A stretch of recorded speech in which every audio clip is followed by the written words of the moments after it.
पर कहा था मोदी जी ने, भाई और बहनों मेरी तपस्या में गलती हो गई। आंदोलन ये सरकार के लिए एक चेतावनी है, चुनौती है। चेतावनी नहीं, भूकंप का खतरा। और उस सरकार को बता चुका है कि हम पीछे हटने वाले नहीं हैं, तुम्हारा हम इस्तीफा लेकर के रहेंगे। ज्ञानेश कुमार क्या है, वो उसी के सोच का है। आरएसएस के जितने लोग हैं और जो करप्ट लोग हैं वो सारे सिस्टम में जो है बैठा दिए गए। आपके सब बीजेपी गढ़ी है, आने वाले टाइम पे बीजेपी सत्ता से जाएगी, आज नहीं तो कल जाएगी। तानाशाहों का वक्त जरूर खत्म होगा। और उस मंदिर का लूट का पैसा कहाँ जा रहा है? चाइना से लोग आएंगे साथ देने के लिए या पाकिस्तान से लोग आएंगे? क्या हम लगते हैं आपको देश विरोधी है?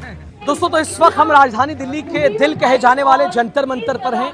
लगातार मैसिव प्रोटेस्ट होता जा रहा है शिक्षा मंत्री के खिलाफ, और मोदी सरकार के अहंकार पर सबसे बड़ा प्रहार अगर इस वक्त तो वो कॉकरोच जनता पार्टी यूथ देश का लगातार डटा हुआ है, अड़ा हुआ है।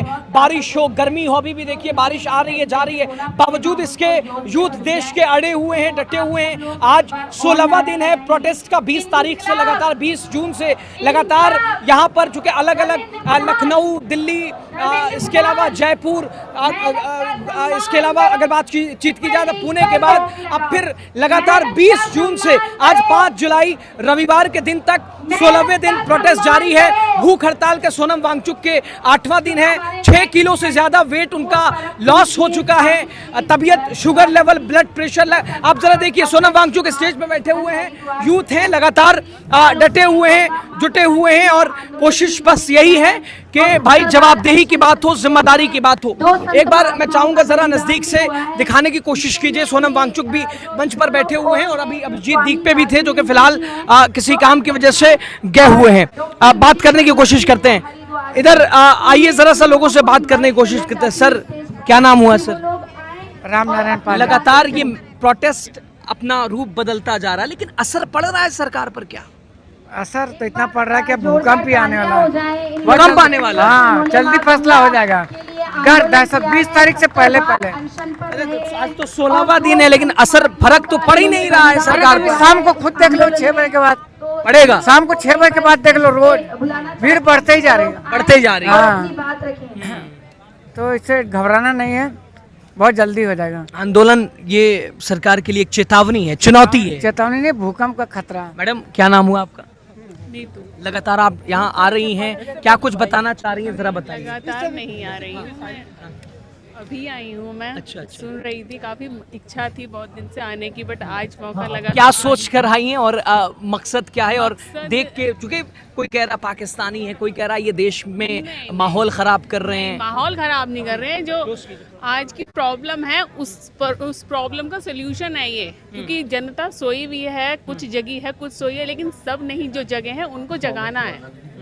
ये तो है, यानी ये इतने बड़े साइंटिस्ट, डरना नहीं है, झुकना नहीं है। झुकना नहीं है, लड़ना है। लड़ना। क्या नाम हुआ सर? बिल्कुल फ्लैग वगैरह लगा रखे हैं, यहाँ पहुंचे, नाम पहले बताइए। जो आपने बोला ना कि जो विरोध करते हैं, कहते हैं वामपंथी है, ये खालिस्तानी है, ये देश विरोधी है, क्या हम लगते हैं आपको देश विरोधी है? कतई नहीं लगते। नहीं लगते ना, तब उनको हम क्या बताएं? जिनके पास सत्ता है, अगर सत्ता से सवाल करोगे इस देश में, खासकर इन तानाशाहों से और बेईमानों से, तो आपको ये देशद्रोही बताएंगे। आज वो सीजीपी ने करके दिखाया है कि एक प्लेटफॉर्म दिया है, और अहंकारी सत्ता के खिलाफ एक संयुक्त मोर्चा की तरह एक आवाज बनने के लिए युवाओं को मौका दिया है। और ये मंच देख रहे हैं, हर एक युवा का है, किसी एक व्यक्ति का मंच नहीं। तो मतलब कहने का मतलब कि फर्क पड़ रहा है सरकार पर। बिल्कुल फर्क धर्मेंद्र पड़ेगा। प्रधान सरकार तो अपनी मजबूती 2/3 करने में लगी है, डटी हुई है। देखिए, सरकार ये इतनी तानाशाह है।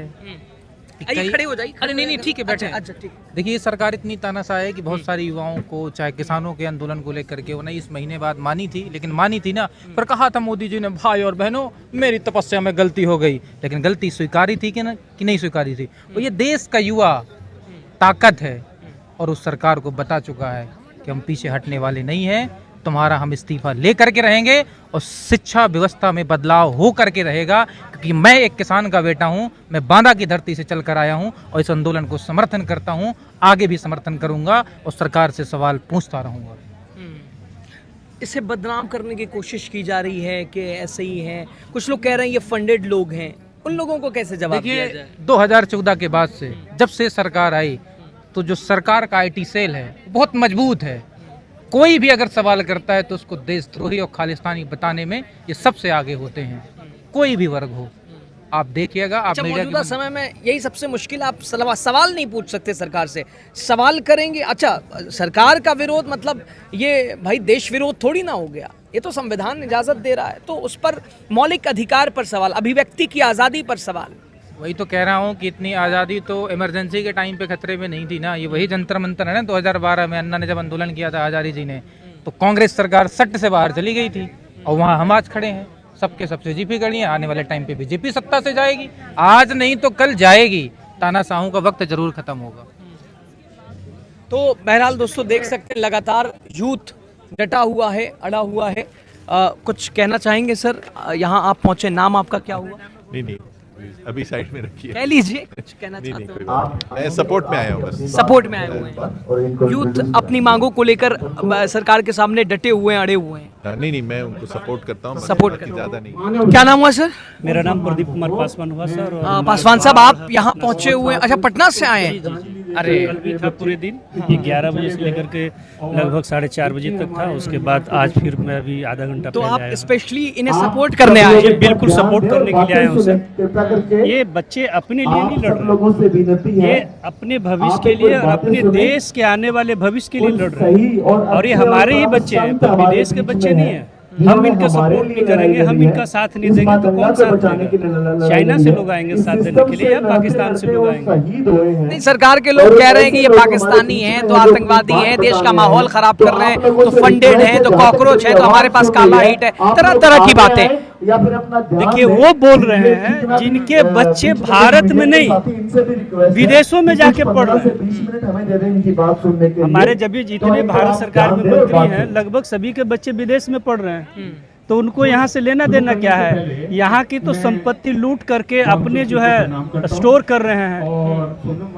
जैसे आप देखें ना, मंदिर जो है कितने लोगों ने अपनी जान गंवा करके, और भारत सरकार के भी बस का नहीं था, लेकिन सुप्रीम कोर्ट ने कानून को ताका पर रख करके और एक आस्था के नाम पर उन्होंने मंदिर बनाने का निर्णय दिया।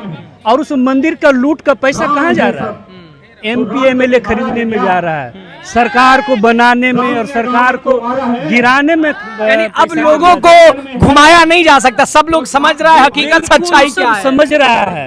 PM केयर फंड का पैसा कहाँ जा रहा है, मंदिरों का पैसा कहाँ जा रहा है? वो शिक्षा पर खर्च नहीं हो रहा है, इस देश के विकास पर खर्च नहीं हो रहा है। सिर्फ अपनी नीति लागू करने के लिए, अपने सोच की सरकार बनाने के लिए ये सब पैसा खर्च किया जा रहा है। हम नहीं, गांव का एक आम नागरिक जो इस चीजों से कोई लेना देना नहीं, वो भी इस बात को समझ गए हैं।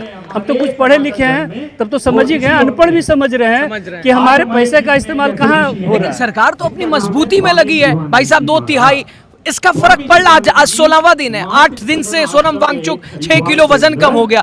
फर्क तो धर्मेंद्र प्रधान पर, सरकार पर पड़ ही नहीं रहा है। जिसे सरकार का एक अपना नियम है ना, उनका कहना है कि हम जो है धन जो है एकत्रित करेंगे लूट करके ही, तो लूट के सोच वाले को ही मिनिस्टर बनाएंगे ना। RSS के बुरा नहीं मानिएगा, हमको भी बुरा मानेंगे। RSS के जितने लोग हैं और जो करप्ट लोग हैं, वो सारे सिस्टम में जो है बैठा दिए गए। सुप्रीम कोर्ट में भी यही सोच के लोग बैठे हैं, जिन्होंने कॉकरोच कहा है वो भी उसी सोच का बैठा हुआ है। छत्तीसगढ़ में भी आपने देखा ना कि बलात्कार के ऊपर क्या है, जो जज ने जो है जो कहे। अभी आपने बॉम्बे हाई कोर्ट के जस्टिस का सुना था। ये कह सकते हैं कि इस लोकतांत्रिक प्रक्रिया में, इस लोकतांत्रिक देश में किसी न किसी का अभी भी जमीर बचा हुआ है, जो है संविधान को पढ़ करके संविधान के अकॉर्डिंग निर्णय दे रहा है। वरना 90% तो न्यायपालिका में कैसे लोग हैं ये कहने की जरूरत नहीं। गुजरात लॉबी के दिन लद गए हैं, ये आप ओवरऑल क्या? बिल्कुल। और ये आपको बताया ना कि सारे सिस्टम में अपनी सोच के, ज्ञानेश कुमार क्या है, वो उसी के सोच का है। छत्तीसगढ़ का जो माननीय जज महोदय दिया, इलाहाबाद का एक जज महोदय जो दिया कि नाड़ा खोल देने से, पुल के नीचे ले जाने से अटेम्प्ट ऑफ रेप नहीं होता, इससे पता चलता है कि इन्होंने अपने अपने सोच का आदमी को बैठा दिए। लेकिन शुक्र है कि सोनम वांगचुक जैसे लोग अभी भारत में जिंदा है, हमारे जैसे लोग जिंदा हैं कि जेल जाने के लिए तैयार हैं, लेकिन कुछ भी हो इस्तीफा लेकर रहेंगे, अड़े हैं। बिल्कुल हम इनके साथ खड़े हैं। बिहार से और लोगों को लाना पड़ेगा तो भी लाएंगे, लेकिन जो है हम इनके समर्थन में तो दोस्तों बहरहाल देख सकते हैं आज रविवार का दिन भी इधर देखिए यूथ बिल्कुल डटे हुए हैं, अड़े हुए हैं। हर हाल में धर्मेंद्र प्रधान का इस्तीफा, सरकार से जवाबदेही। इधर भी जरा देखिए लगातार उधर सोनम वांगचुक भी हैं, हम कोशिश करेंगे बात करने की, अभी थोड़ा सा व्यस्तता है और अभी किसी से बात फिलहाल नहीं कर रहे हैं, हालांकि कर रहे हैं लेकिन अभी थोड़ा सा मुश्किल है, लेकिन हम कोशिश करेंगे बात करने की। अभिजीत दीपके से भी लगातार यहाँ से आपको आज दिखाने की कोशिश करेंगे, आप लगातार जुड़े रहिए और आपकी राय जो भी हो इस प्रोटेस्ट को लेकर, सरकार की जवाबदेही और जिम्मेदारी को लेकर, और यूथ जो कि लगातार मोदी सरकार के अहंकार के खिलाफ डटा हुआ है, अड़ा हुआ है, जंतर मंतर से वही आपको दिखाने की कोशिश कर रहे हैं।